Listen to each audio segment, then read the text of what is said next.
with the claim.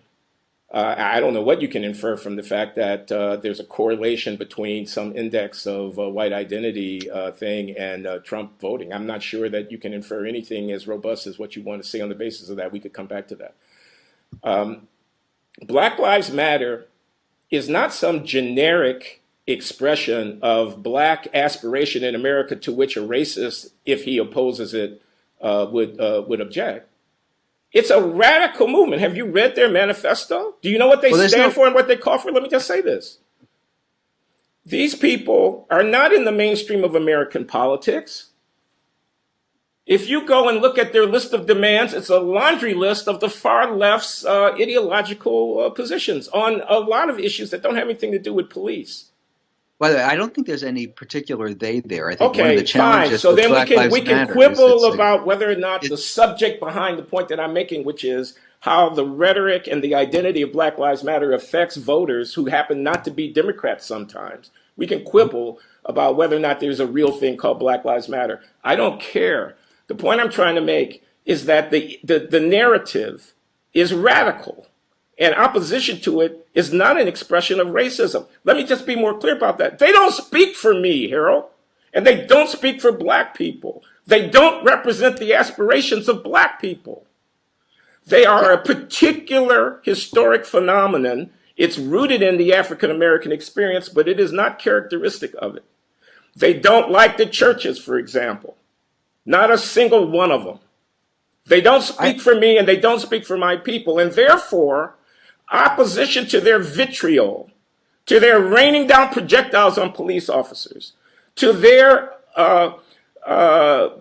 equivocation on basic expressions of fealty to the country and our collective enterprise here. When people react against that, no, they don't have a get out of jail free card because they're black.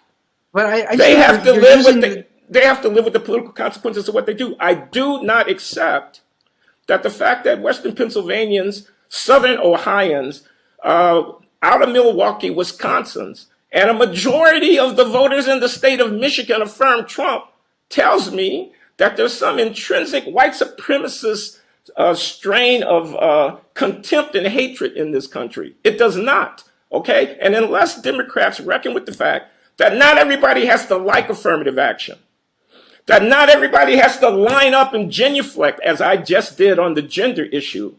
When a black person stands up in Congress and goes through some kind of act, they can react to it the way mature voters react, which is, I have contempt for Colin Kaepernick taking a knee while my national anthem is playing. They can have contempt for that without being racist, I'm saying. I'm just annoyed. I'm tired. I've had it up to here. Identity politics is just crap, John. You know what, Glenn? We're a country of 320 million people. Everything's got to be about race. When the Democrats were having their debate, there was a candidate in the race called James Webb. Used to be the senator from West Virginia, a Democrat, a good man. The military, yeah. I liked him. He voted for the Affordable Care Act, okay? When he came into the Senate in 2007, made mass incarceration one of his issues and had hearings. I actually went and testified up on the Hill at Jim Webb's invitation. We have to do something about mass incarceration. Good man. Happens to be a white man who appreciates that the Scots-Irish hillbilly ethnic group I've read the book, by the way. J.D. Vance's book, good. It's worth your attention.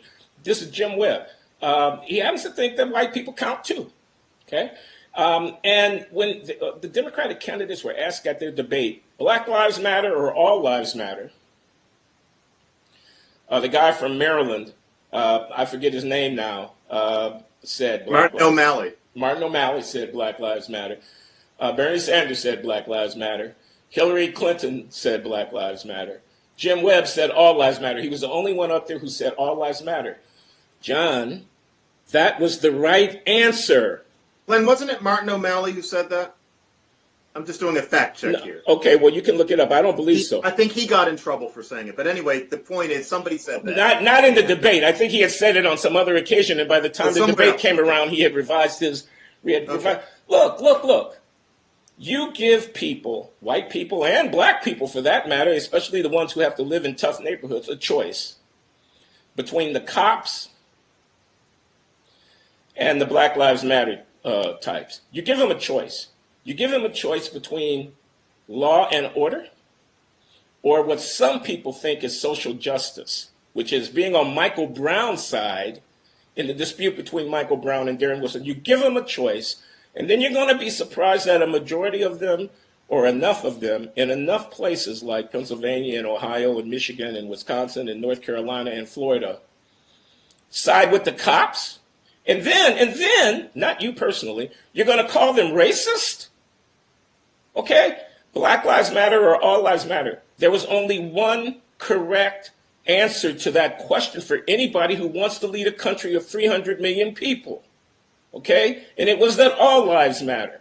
They were under the sway of a misguided, self-absorbed, morally superficial movement. Nobody had the courage to say that. That's one of the reasons that they lost this election. It would have been so easy to say it.